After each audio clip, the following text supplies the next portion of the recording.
Marty, why don't we get into it? I want to talk about, well, there's a number of things that we can talk about. Dude, I mean, for the viewers, right? Like you and I, the recording starts at 7:30, and we usually catch on. We connect like 10 minutes beforehand, and we were just joking, like, what should we talk about? And it was like verbal diarrhea. So much has happened. It's incredible how much has happened since we last spoke last week. Well, it's so much has happened. It's as if we're in a whole new universe, like with Trump in particular. Well, that was the thing. It was like, wow. So Trudeau went to Mar-a-Lago on Friday. Wait, we haven't spoken since then. Wow, there is a lot to get into, and here's one of the things. So this is the new map that's being drawn up. Of course, this is a joke. So many people. I mean, I got it. I got it a ton on Twitter. People telling me like, Clyde, what are you doing? I'm Canadian. I'm proud of being Canadian. I don't want to become the 51st. It's a joke, man. It's totally a joke. But people are getting. But where did the joke? Where did the joke start from? Right? I mean, like you and I talked. Trump. I call him Trump 2.0. Trump 2.0 is different than Trump 1. He's more mature. He's more clever. He's got better people around him. And I joked that one of the things I was going to miss about Trump 1.0 in this new version is I thought he was going to be much quieter on Twitter, that people were going to sort of like take away his phone. No, they let him keep his phone. And but before we get into that, he's been trolling us, but there's a reason why he's been trolling us, which is, we need to go back to Mar-a-Lago, right? That was crazy. That's it. So this all started because, well, it goes even before Mar-a-Lago, right? This goes back to when Trump made the threats of a 25% tariff on both Canada and Mexico. And so it was on the same day, and it was not just directed at Canada, but also directed at Mexico, saying, you know what? We're having issues with our border. We have illegals coming across the border. We have all kinds of bad stuff that you can't even talk about on YouTube coming across the border. And it's killing people. Like, it's actually killing people. And we're seeing a lot of that stuff coming from Canada. It's not just, there's bad stuff coming across the border. It has been for a lot of years, the old cartel. And but there's a bunch happening in Canada. Yeah. And I was shocked by that, because at first I thought, intuitively, come on, there's no way the Canadian border is more threatening to the US than their southern border, right? Because mathematically, we know that, like, from Mexico, there's like 10 million American or migrants that cross the border legally, illegally, whatever. It's like the flow across their southern border is huge. It's 10 times bigger than our northern border. But it is true that we are careless with who we let into the country. We know that in the last year, we've let in a lot of people that are on terror watches. We've let in bad people. And lots of bad people. Bad people come in by airplane, land in Toronto, Montreal, and then get across the border. So really bad people, they don't want to come in through the US on the backs of mules and in the backs of dirty old 18-wheelers coming through Mexico. No. Bad people who have money, who want to get into the US, do it through Canada. That turned out to be true. Yeah. Well, and then there's also the substances that are getting across the border, and that's another big deal that's happening. We saw this just recently. I said they'd be back on the street by morning, but actually this is U.S. Customs and Border Security catching this one, so maybe they won't be on the street by morning. Maybe used to how it is in Canada, but here it is: 27-year-old Vanshpreet Singh and 36-year-old Manpreet Singh. Probably not brothers, but of the same name. Both of Ontario, Canada, arrested in Illinois with 1,000 pounds of coke. And I'm not talking Coca-Cola. I'm talking about that white powdery substance that's on the screen right there. A street value of $40 million. Now, this isn't an isolated case. This is a lot of shipments that are coming over the Canadian border into the United States of America. And this is a huge concern. And not to mention that concern, there's a ton coming in through our porous ports, stuff from China, the big F word stuff that you can't mention on this platform as well, they'll take your video down. But that stuff's coming in, and it's getting across the border. And Trump is declaring war on on the cartels and people who are trafficking in that substance, because more people have died due to that stuff in America. More American citizens have been killed from that stuff than any of the wars that they've had in the past decades. Yeah. It's crazy to think of it that way. But yeah, So, of course, it's a yeah. much more So pertinent he's been situation. elected, and one of his he made an announcement on social media saying he was going to impose a tariff unless we cleaned up our border, which That's led right. to the next event. So he must have done that tweet or post of his. Oh, by the way, and some people are confused, right? Because let's remind, Donald Trump has his own social media platform. Truth Social. Truth That's right. Social. So he tweets on, he might call it tweet. He posts on that, and then people pick that up and repost it on X and other platforms. So because people think that his posts look fake because they don't have the same exact look as X or Facebook. They're not fake, folks. They're real. He starts them out on. He starts them out on his own platform. And so, yeah, he fired a shot across the bow to Canada saying, I'm going to put 25% tariffs. And I thought everything. This is a blanket tariff. This isn't on any particular products. Yep. So this isn't protectionism. And we got into this last week, this whole idea of, should libertarians be getting behind a tariff or an action of a tariff? I see this as economic sanctions. This is you saying, I don't like what you're doing, your behavior. So we're going to put this sanction on you with a caveat. You fix your problem, the tariff goes away. That's pretty simple. It's also almost a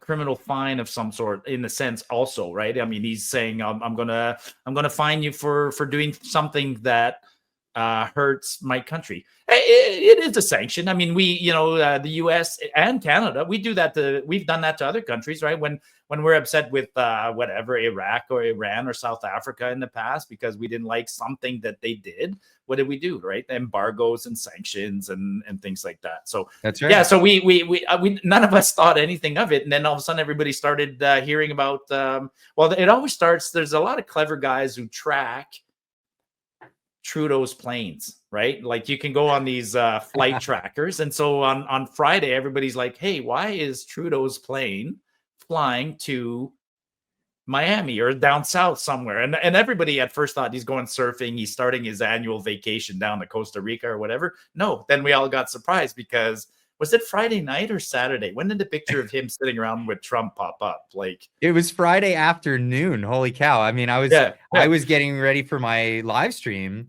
and I'm like, okay, well, what are the stories that I want to talk about on my live stream? What? Trudeau's in Mar-a-Lago? Yeah. Oh no. So it was mad rush down there. So this was impromptu. Yep. Because I mean, he had a motorcade. He got summoned, right? Everybody's like, why is he down there? Basically, it wasn't at first he's like, hey, I'm the first G7 leader to get invited to go visit Trump. It's like, it's not a good thing in this instance, buddy. It's not a good thing. Like, not at all. Not at all. Do you have that picture? You've shared that picture before, but let's put it up again. Not this that one. Well, that one's good. Actually, that one. So this is the one that Trudeau posted, right? Yeah. This is the one on his own X. Now there was Alex Jones even posted. He's like, "Why is Trudeau sitting next to Adolf Funny Mustache Man?" Because it's like he spent how long demonizing Donald Trump, and then now he's forever. Like, "Let's be best friends," sort of thing. And only last week, he was talking tough about putting tariffs on the United States. And then we got this news, and holy cow, his tune changed. There was also the funny comments from him saying, like, I'm getting phone calls from all over the world from other leaders asking me for my advice on how to handle Donald Trump, because Trudeau literally considers himself like a senior statesman who well, in a sense, he is one of the rare statesmen who's still in power and who was in power during Trump's first presidency. I will give him that, right? I mean, the other people that Trump dealt with, the Merkels of the world and the relations Boris were not Johnson. Good though. I mean, no, not good. I mean, he's not, like, I wouldn't be giving advice, but do you have the picture? Trump called him two-faced for one.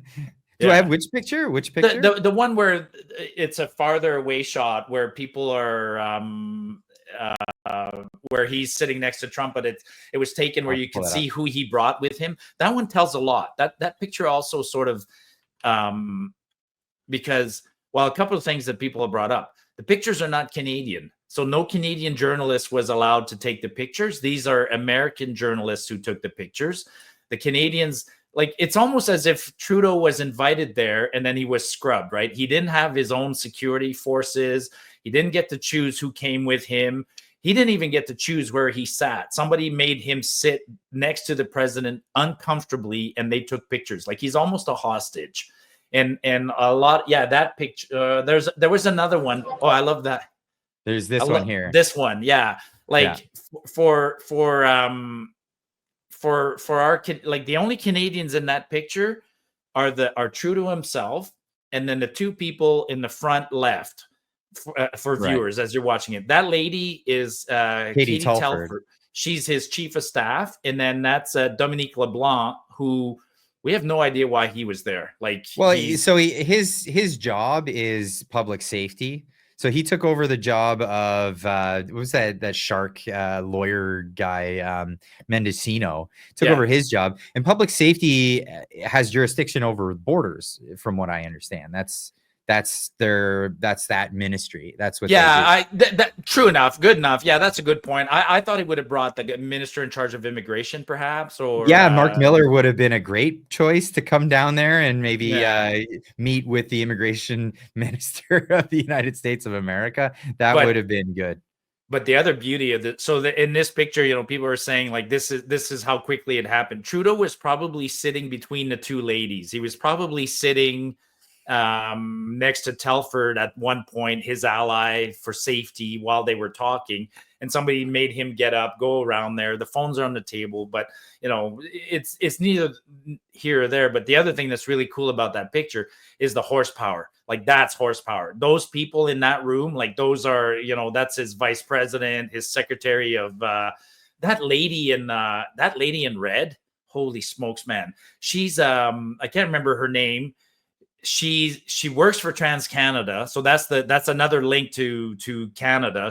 She's a PhD and a master's in international affairs. She was a colonel in the U.S. Army. She has a freaking Bronze Star. She did tours in Iraq. Wow! And she's on his staff. You know what I mean? And she's sitting next to Trudeau. What would they talk about? Like, what's your accomplishment? There's nothing in common with these people. No, it's apples and oranges. Yeah, like, well, I used to teach part-time at a school. Oh, okay, that's nice. Right. I have a Bronze Star. How did that go, by the way? Oh, yeah. So, and we thought this was over, and then Trudeau came back, and then the story that broke on Monday was, so Trudeau didn't tell us what happened there, right? Trudeau came back. He was very quiet when he got back. He was bizarrely quiet. In fact, it was so funny because you think he might have some insight from his meeting and things that he might have talked about at the meeting. It wasn't until Monday that we found out some of the words that were exchanged at that meeting. Well, the first words that I found out were somebody sent me a recording that they recorded Fox News on their radio in their truck. And it was a reporter at Fox News paraphrasing what they had heard at that meeting. And I don't know if can you play that recording, or do you want me to paraphrase I've got the clip here. I've got the clip of the Fox News reporter. So I don't know if it's the same reporter, but they were reporting on the same thing here. And tonight we're getting some new details about that Trump-Trudeau dinner from two people who were at the table. We are told that when Trudeau told President-elect Trump that new tariffs would kill the Canadian economy, Trump joked to him that if Canada can't survive without ripping off the U.S. to the tune of $100 billion a year, then maybe Canada should become the 51st state and Trudeau could become its governor. Right. Of more on that detail. He's trying not to laugh. He's trying not to laugh at that. He's trying to be objective in his reporting. But it's funny. That is a funny joke. But it is a joke. It's a funny joke. I will, but I will, before we get totally into the joke, I will defend something. Yeah, I'm a fact checker, so I looked into it. There is when Trump says we're screwing him out of let's say $100 billion, what he's actually referring to, and it's real, is that there's an imbalance. So we sell them roughly $600 billion worth of stuff, and they only sell us back $500 billion. So Trump is saying he's getting screwed. He's 10 times larger than that. So in fact, I think it's a pretty equal balance, because, if you had a neighbor with 10 kids and you're alone and you had chickens and he had firewood, you would sell him chickens all the time, and he would sell you a little bit of firewood that would keep you going a lot longer. You know what I mean? It's possible to have a trade imbalance when your neighbor is 10 times bigger than you. So, but it was funny, and there's also the aspects of the dairy lobby. We have our trade protectionism. You can't call it anything else. And I talked to Dr. Sylvain Charlebois about the dairy lobby because I wanted to understand it more. And holy cow, like my eyes were opened up to what's actually going on with the dairy lobby. But he even said, if we were to kill the dairy lobby, every dairy farmer would be under in the first year, like every one of them. And it's because because we've had this trade protectionism for so long that they're all reliant on it. Without it, they couldn't exist. They couldn't compete. They couldn't compete in an open market. And for me, actually, at the end of the day, I think, well, so what then? Does that mean that we should be subsidizing things like people, breeding cows and then feeding those cows and then birthing those cows and then milking the cows and then dumping it onto farmers' fields? No. Like, seriously, is that worth our efforts? And it goes back to when the US tried trade protectionism back in the turn of the 19th century by putting tariffs on sugarcane, things like that.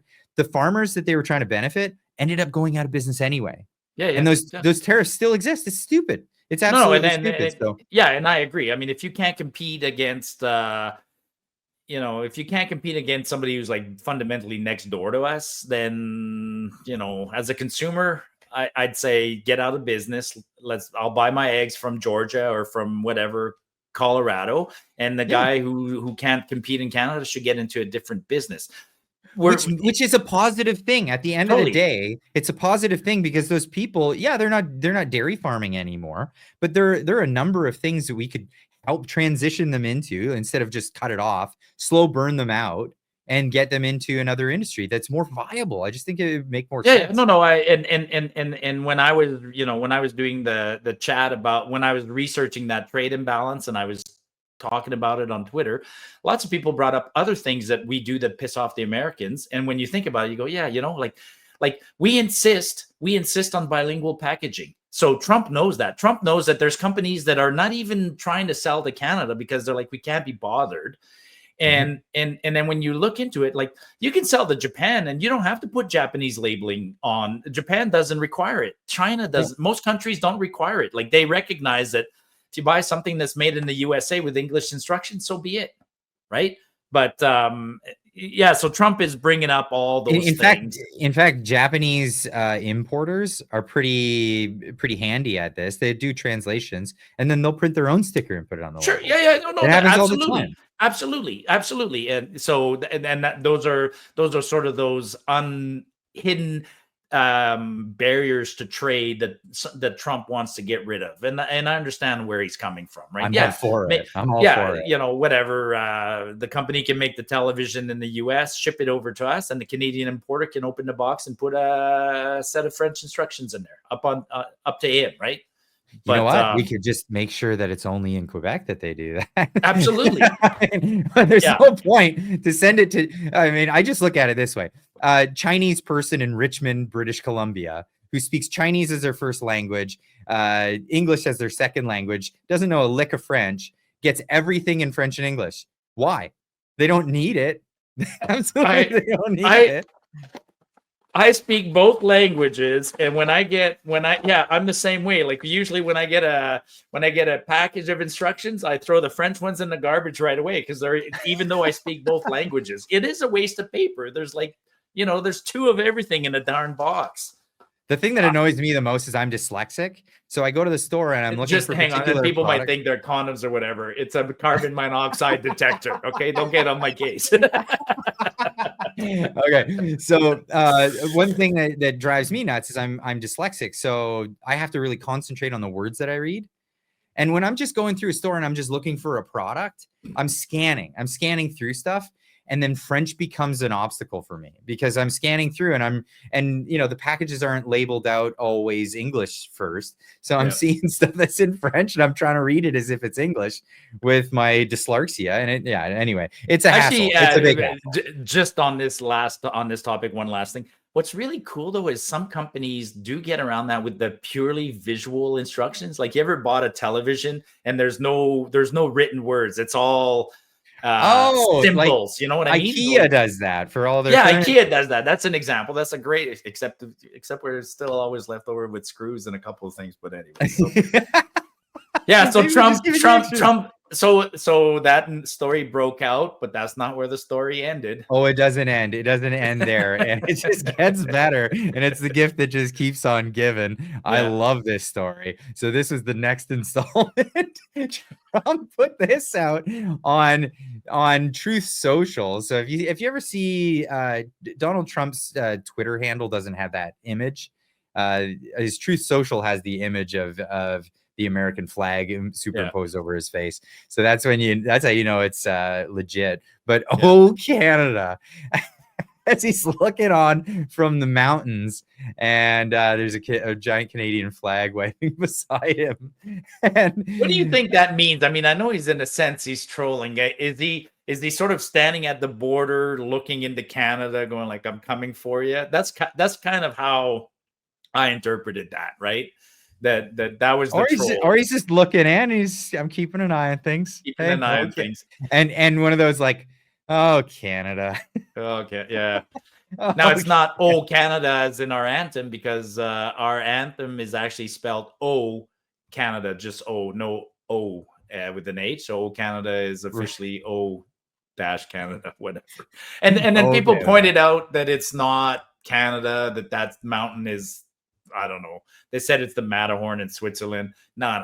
It's irrelevant. It's the flag that makes the story. It's nobody painted this, folks.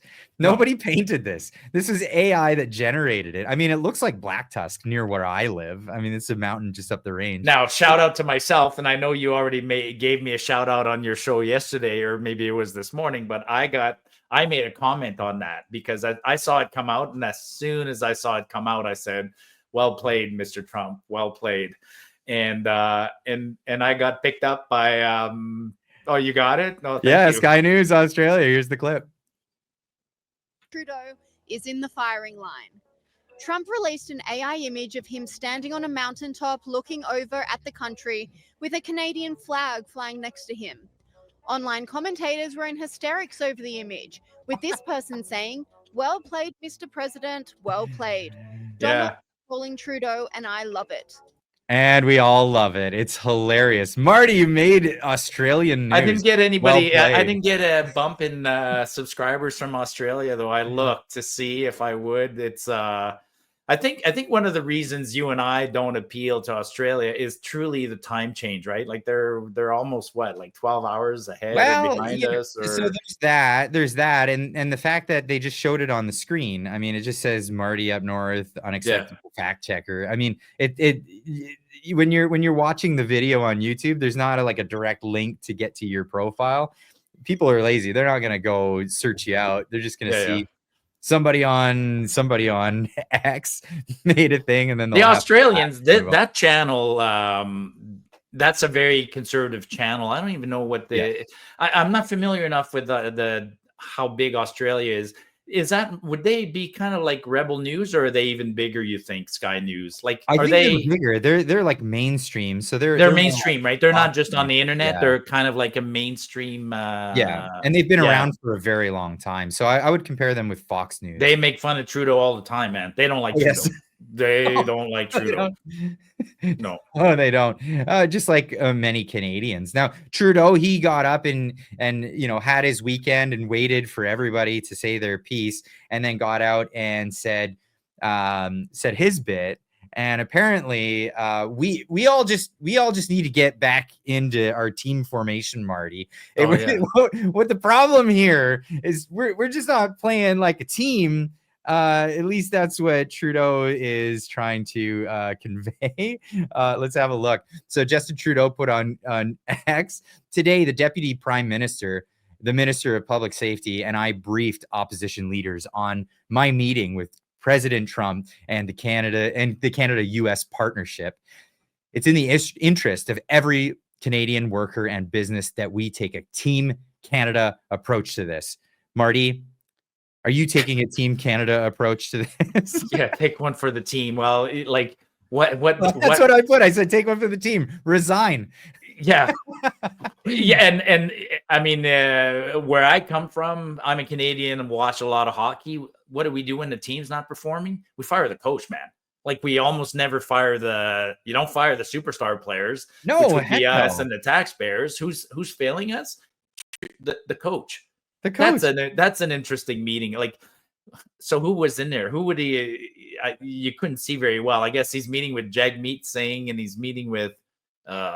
You got Jagmeet there, and Blanchette. My God, that's Blanchette. Blanchette? That's the Bloc Québécois leader in the front. And then they got Pierre Poilievre in the background, blurry in that one photo, and it's like, oh, okay, so they're just not playing. They're just not playing by the team rules. How does this work? How does this work? It's been unilateral leadership from Trudeau since day one. It's been here's my cabinet, my feminist cabinet since 2015, and ruining the country with his just unilateral focus. If anybody in his cabinet doesn't like where he's going, you're out. It doesn't matter. Like, the whole, like, we chose these people is just an optics thing. He's completely ruling. He's a ruler. Like, he's not even a team player at all. I can't even think of the last time he's ever even tweeted something like that, where he's like, "Ooh, a non-partisan issue." Like, is he? I guess he's really worried about Trump, because he's now. That's an interesting tactic on his part. I mean, like, he didn't even do this during COVID. So that just shows how desperate he is right now. I mean, I don't give him the benefit of the doubt for anything. I mean, like, actually, COVID was an example. I thought that during COVID, like, remember in COVID when they said, "Oh, it's the worst crisis we faced in 100 years," kind of thing. I'm like, well, nah, we had World War II and World War I in that period. Those were pretty bad, right? They were pretty bad, yeah. They were pretty bad. And it doesn't even compare to the Spanish flu, no, because and I'm like, but their words never match their actions, because if their words match their actions, you would set aside the partisanship if really something was an existential threat to the country. Now, if I believe the words and the actions, I would say that he actually thinks that Trump is a bigger existential threat to our country than COVID was. Which could be, but the funny part about this all is the threat here. The existential threat is Trudeau. Yeah, it's always Trudeau. It seriously is. Like, Trump is asking for very basic things. He's asking to clean up the bad substances and clean up the bad people that are crossing the border. This is the basic job of a federal government, to make sure that the flow of people and things is in check at the border. And not much to ask. And this is what the taxpayer and the voter in Canada is asking for. And Trudeau is it that he can't comply? And Trump is also doing another thing, which he's been very clear about, is he's putting his people first, his nation, his people first. And that's noble. I mean, even though we could get hurt by that, that is noble. That's what he's He doesn't have a mandate to be nice to us. It's useful, and he knows he should be, and he will be, because he understands that we have to do trade. But ultimately, he knows that he's gonna take care of his people. Did you hear what the Mexican president had to say? I saw her, but no, I didn't pay attention. No. So Table Salt, great handle to follow on X, always putting out really good news. So it says Mexican president, I think it's Sheinbaum, lashes out at Canada. So came out speaking ill of Canada. So the interview is all in Spanish, but this one excerpt is quoted here. It says, Mexico must be respected. Canada is the one with the F word, the bad stuff, F. You all know what I'm talking about. Consumption among its citizens due to legal bad stuff access. He points out here, we've picked fights with literally everyone. So yeah, Mexico's got problems with the cartels, and yeah, there are bad stuff, substances and things like that trafficking through. But they're pointing out that the real bad stuff isn't even coming from Mexico. It's coming out of Canada. That's crazy.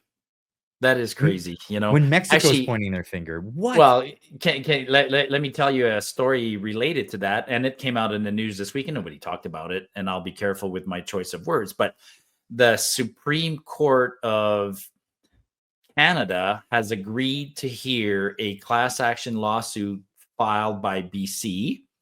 And BC is going after drug manufacturers for damages. And it's for a couple of drugs in particular. And I'm like, this is nuts, because it's like, well, don't you guys give that stuff for free? Well, see, here's the thing. On the streets in BC, like in safe consumption sites? So they had success with that before. So they're trying to use an old tactic. So what happened was the Oxy. I'm gonna be careful about my words, but Oxy was a bad thing that made it out on the streets. That was a legal substance that was sold by I can't remember if it was Bayer or one of these companies, right? Purdue, I think it was. Yeah, so it was Purdue. They made that substance, and then it became what they called the pill mill. So British Columbia in particular was like the one place where a lot of this stuff was going out, and they were shipping it off to places like Florida and all of these places under the auspices of like, we're helping people out. But they were actually getting doctors to just I'm aware of the story. I mean, right. So they went after the company in that case, which was the case. So they were liable in that case, but this time it's not the same. No, this government. That's what the government's the one actually pushing this, not the companies. Exactly. Yeah, the poor companies are providing they're not poor by any stretch. They're not poor, but they're providing a legal product, and now they're being sued. They've always been sued. It's no different than the tobacco companies being sued and stuff like that. So some of the drug manufacturers are being sued, but I find it a little bit hypocritical. In fact, I find this whole change in the last decade a little bit weird, to be honest. I mean, I'm a Gen X Canadian who grew up with, smoking's bad. Like, people spent 30 years convincing us that smoking's bad, and there was a war on drugs being fought, and people spent 30 years telling us that, hard illegal drugs were bad. And then suddenly in 2015, it's like it flipped around. We live in a country where we legalize some of those things. And then not only did we legalize it, we started promoting these safe consumption sites and all these other places. And now I think now there's going to be another shift again. I guess now they're going to finally realize that we're not realizing it. Other countries, it's weird that other countries like the US and Mexico in particular, when Mexico is telling us you've become too liberal with your policies on this stuff, I'm like, wow, that's insane. That is insane. Who's next? Is El Salvador going to tell us that we have bad human rights? I mean, that's the craziness of our country, right? Like, Iran's going to call us and say, well, no, we're good. You guys are the ones that are bad. Like, when we start getting criticized by countries like Mexico and Iran and El Salvador. Yeah, dictators are looking at Canada going, I don't know about those guys. Yeah. Well, and it's really bad because, I mean, at the end of the day, this is a form of warfare. And a lot of people are not looking at it in that sense. China is sending over a lot of this stuff. A lot of bad actors are coming over, and they're making a lot of money on this stuff. And they're doing it to upset, to destroy our nation. Yeah. It is an act of war. And it's costing a lot of people their lives. It's really bad stuff.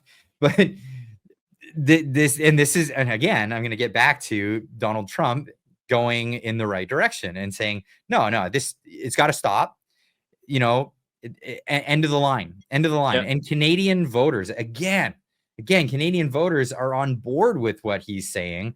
And that's why they want better negotiations going on down there. So people are trying to recruit Pierre Poilievre to just go down there unilaterally anyway. And he said he can, right? He was being a good little politician. Like, somebody asked him, how come you're not going to Mar-a-Lago? And he said, I'm not the prime minister, which is okay. That's the clip. And Man, I've got the clip. We're reading each other's minds. Yeah. Here we go. Invited, would you be willing to go to Mar-a-Lago before the next election to discuss these issues with Donald Trump? I have not been invited to that, so thank you very much. But he's being politically correct, but he's also being politically smart. Trudeau's being made an ass of himself. So why let Donald and continue to make fun of Trudeau, and don't even go in there? Like, we've said this to Pierre many times, right? Like, when your enemy is in self-destruction mode, just let him go, right? Why would you interrupt your enemy when your enemy is making mistakes? Yeah, absolutely. In fact, I find, well, I'm thinking of a couple of topics. I want to stay on one topic. So let's stay on the fact that the American comment today or yesterday created a weird storm online. Maybe not in the real world that other people live, but in our world, in yours and I's world. Yeah. I was amazed at how many people are like, yeah, let's go with the US. And then other people said, no, let's not. Like, there was these weird, it's like, folks, it's a joke, man. It's a joke. Maybe it's not. Well, it's a joke right now. Well, there are a lot of people that have, so they have political leanings towards the United States because they support things like, I don't know, maybe a constitution that has a little bit of teeth to it. Yeah. Like we all saw in the past while, during COVID, especially, during the Freedom Convoy, especially, what the government's willing to do to trample over all the rights and freedoms that are laid out in the Charter of Rights and Freedoms in Canada. And what do we have? We have no leg to stand on when it comes to enforcing the Charter against our government. It would be fantastic. And this is the sentiment that I keep hearing all over Twitter the past weekend and into the early parts of this week is it would be nice to get a constitution like the United States has, because their government is tied up and can't trample the rights of their citizenry like they do here in Canada. Yeah, I mean, I love the American Constitution. I love a lot of things about the Americas. It's an interesting debate. I mean, one of the things I found fascinating this week, or yesterday in particular, and today, are people who still, like, a lot of people said we're better off being Canada, and they were saying it from a purely emotional state. And it was funny, they bring up things that I've heard my whole life, like we have better healthcare, we're this, we're that. We don't. Oh my god, you guys! We don't. Like, yes, like you guys have the jury's in on that one. The jury's in on that. I cow. know. And then when you hit people with facts, it's still it's irrelevant. Would I want to be part of the US? I mean, part of me says, you look at down there, they're doing okay, but they have their problems. I mean, sure. Yeah. Every country's got their problems, but when you're number one at so many things, I mean, it's kind of hard for little Canada to look at the United States. And I've hated this my whole life. This faux image of we're better. Yeah. Why do we think that we're better? It's all made up. It's all made up. None of it. It was the brainchild of Pierre Trudeau and others. They wanted, being next door to the big elephant, they needed to make sure we Canadians had a superiority complex. They needed to find something. See, that's the thing. Be proud of being Canadian. Absolutely. There's so much to be proud about being Canadian. There's so much. Don't for a second turn around and become this like Ivy Tower douchebag who thinks you're better. Like, it's not helping. No, it's not helping, but it was like I grew up in that era and we were constantly told, Canadian television's better than American television. But it isn't. Canadian healthcare is better. A lot, our institutions, everything. And it's only later on when you grew up, you realize, no. It was all, but the lies or the brainwashing or the propaganda, whatever you want to call it, resonates. It's incredible how many Canadians to this day literally think that, we're better than the US on things that are absolutely false. But but you could compare like genuine things, like the Canadian side of the Niagara Falls better. Like it is. Our ski resorts in Canada are better. We have some. Our beer's better. Our beer is definitely better, but their bourbon's pretty darn good. Yeah, so there's arguments everywhere. Yeah. We can be and have fun competition with that, and not create a rivalry where people hate each other. No. I don't like that. I think we should look at it together. Like, there's a whole world that hate us. Why the hell are we hating each other? We should be partners in and go, hey, guess what? We are the cherry on top. How about that? You know what I mean? America used to be actually. You bring up a good point about the world. There used to be a time where that was actually just a very nice thing about being Canadian. We weren't better than the Americans, but one of the things we did was we didn't go around pissing off people. Right? Americans kind of had that tendency to muscle their way and piss off people. And one of the cool ways that manifested itself was travelers. When I used to travel, and you'd travel and you had your Canadian flag on your backpack or on your shirt, and it got you some crazy hospitality everywhere.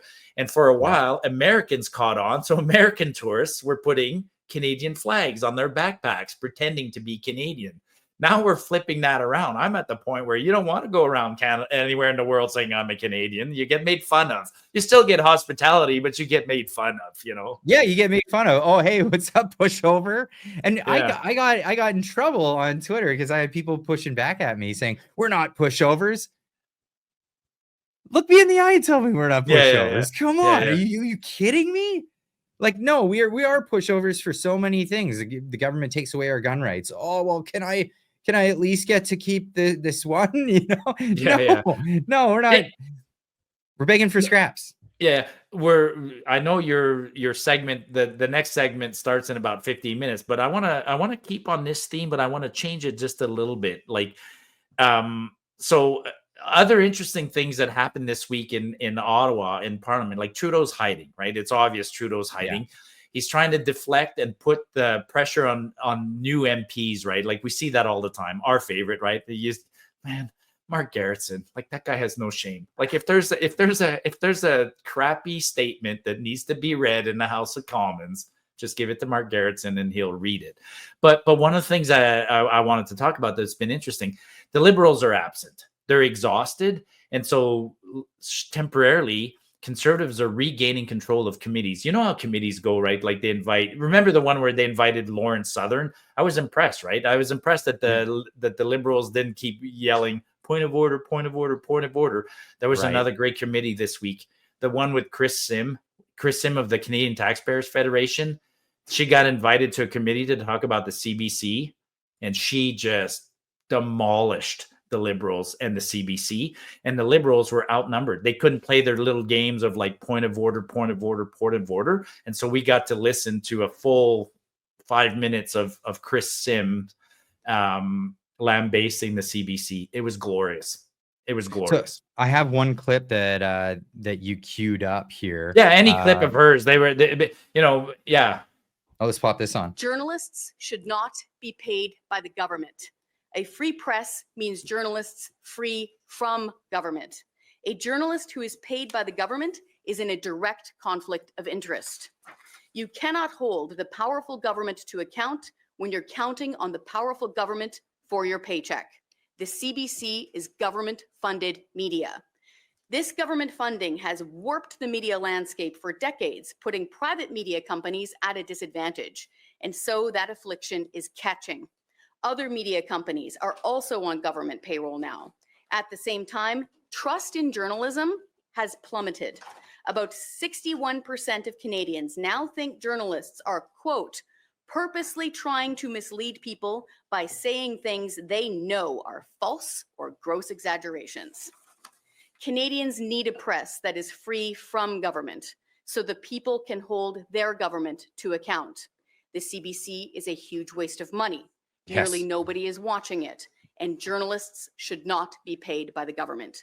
It is time to defund the CBC. She went on like this for Journalists- 5 minutes. It was glorious. It Oh, was I love glorious. it. Oh, Yeah. So, have you had her on your show? I have not. I have not. Yeah, yeah. I've Chris not is seen it. So I've had Franco Marco Terrazzano. or Franco. Yeah. Yeah, Franco Terrazzano. He's also really big into Austrian economics. His dog's name's Ludwig. I love it. I love it. It's we get yakking about that stuff, and so many times I've spent too much time talking with him, not during the interview. Yeah. But, So anyways, I'd love to have her on. Holy cow.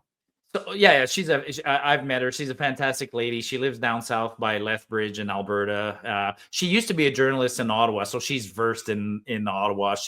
She's a great advocate for taxpayers, and she did a great job. But my point was, beyond that, it is noticeable that conservatives are regaining a bit of the upper hand, and the liberals are flailing. Like, it is so brutal. Like, the other and the NDP, right? I mean, the NDP, Jagmeet calling like Poilievre a bootlicker. Like, he literally called Poilievre a bootlicker. And of all people, too. Yeah, of all people, the guy that's Poilievre turned around and called him a Maserati Marxist. Oh, I like that. Okay, I like don't challenge Pierre Poilievre to a one-on-one verbal sparring, because Maserati Marxist. That's the new take on the champagne socialist. I like that. Yeah, but you know where the Maserati one came from, right? Well, that picture of him when he's getting out of his Maserati with his second suit. He had a second suit, as if you show up for work for one day and you're like, well, halfway through the day, I got to wear my other Armani. Like, and basically he got caught because what Jagmeet does, and a few other politicians do this. He walks out of the House of Commons, walks out and grabs his bicycle and pedals like a kilometer out of sight. And then once he rounds the corner with his bike, then he locks his bike up there and then he jumps in his Maserati. Chrystia Freeland does the same thing. Kat McKenna used to do the same thing. A lot of them, like, they're hypocrites. That's what they, like, well, look at me riding my bike. But and this one drove me bonkers this week, and I had a moment where I felt so cynical. I made a video that was pretty cynical, and it was me just coming clean with the audience, saying, like, I'm just kind of fed up with the way politics go, because it's a lot of people that don't mean what they say, and they don't say what they mean. They have to find this other angle around things, and we get this schmarmy little back and forth of BS. It's absolute BS is what you get. And this is the pinnacle of it. I got to share the screen here. This is Jagmeet Singh saying, here's what happened last night. The conservative leader voted against the GST tax break on essentials like diapers. The same guy who voted to cut corporate taxes by $60 billion for multi-billion-dollar corporations. And it dawned on me. All that talk we were talking about the tax break being a thing that they're trying to help Canadians. And I all this time, I'm thinking, Marty, they're just so dumb. They don't understand economics. It dawned on me that they're not even considering economics, Marty. They're not even thinking about the economics of it. They're not thinking about what'll happen. They're not thinking about how much revenue is going to come in or not come in. They're not thinking about how much this is going to cost businesses around Canada to implement. They're not thinking about how much this is actually going to raise prices for Canadians all over the place. No, you know what they were thinking of, Marty? They were thinking of how they can spin this, because they know the Conservatives will vote against it, so that they can do a piece on Twitter, so they can say the Conservatives voted against the tax break. I'm not kidding, Marty. Oh no, your motivation, and it's so cynical and it's gross. And the conservatives are going to try and take some of that cynicism tomorrow and turn it against them. Right, tomorrow there's that motion, that non-confidence motion, where they're going to use Jagmeet's exact words in that motion. So we'll see how that goes. But I want to go back. It's even worse than it is. You're right. They're not thinking of economics or anything like that.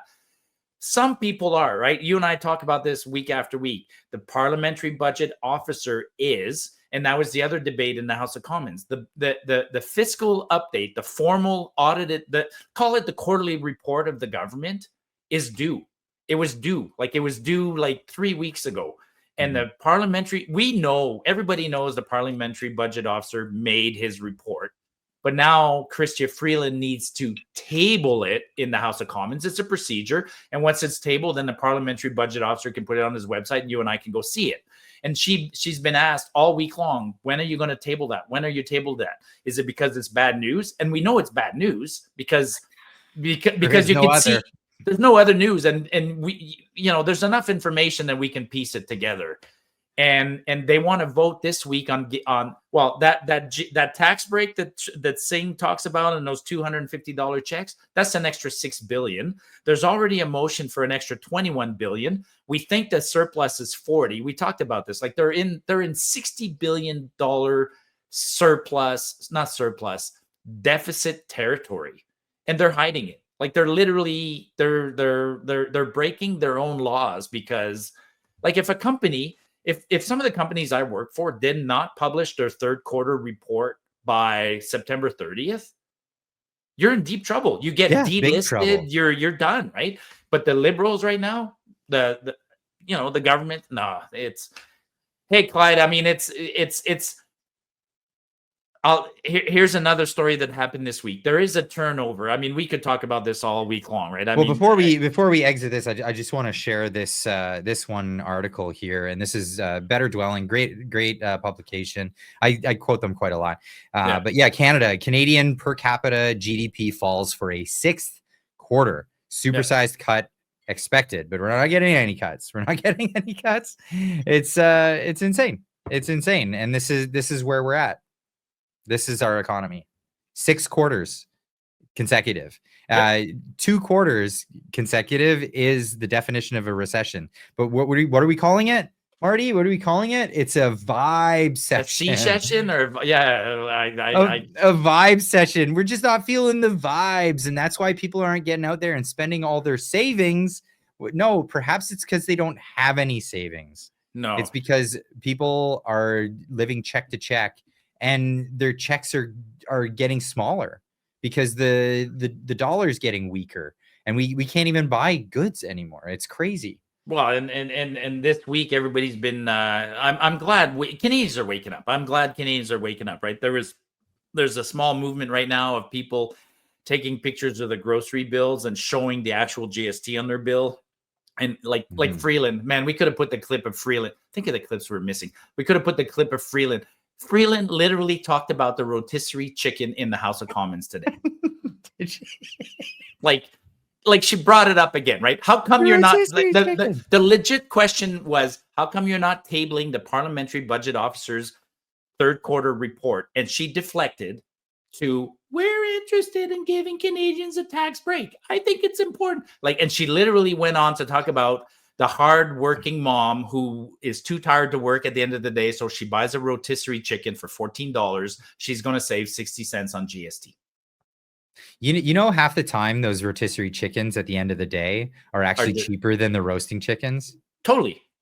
Because they're garbage. They're because they're about to expire. Yes. So they put it in the rotisserie, yes. And it's actually less money to buy the rotisserie chicken than the other one. And even if you factor in the GST, it's still cheaper. The rotisserie chicken, everybody who's ever studied marketing and groceries and stuff like that, it's a loss leader. It's designed to get you into it smells good. It's at the front desk. You buy the rotisserie chicken, and while you're there, you'll buy, Pop-Tarts and a few other things. But yeah, that's the insane country we live in. We live in a country where, by all measures that matter to the average Canadian, we're back to 2014. The GDP's down. The taxes are high. Inflation's back at 2%, and the Liberals are proud. The Liberals are being drilled by Donald Trump. We got a real threat on that side. We got threats here. We got threats there. And the Liberals are worried about giving us a 60-cent tax break our rotisserie chicken. It just dawned on me today when I looked at this this graph here. You could see where Trudeau was elected. Yep. And the dip that came before that was the 08 crisis. Yep. That was the big crisis that was worldwide. And it pales in comparison. You can barely see the COVID blip. The COVID I'm blip looking was around my camera to see it, but the the COVID blip was nothing compared to the 08 crisis. And the 08 crisis is nothing compared to what Trudeau has done to the Canadian economy. Yep. He's brought Unreal. us backwards. We're back in 2014 territory. I tweeted about this today. I put out a meme out there. I think I'm going to call this the lost decade. It's 10 years of my life that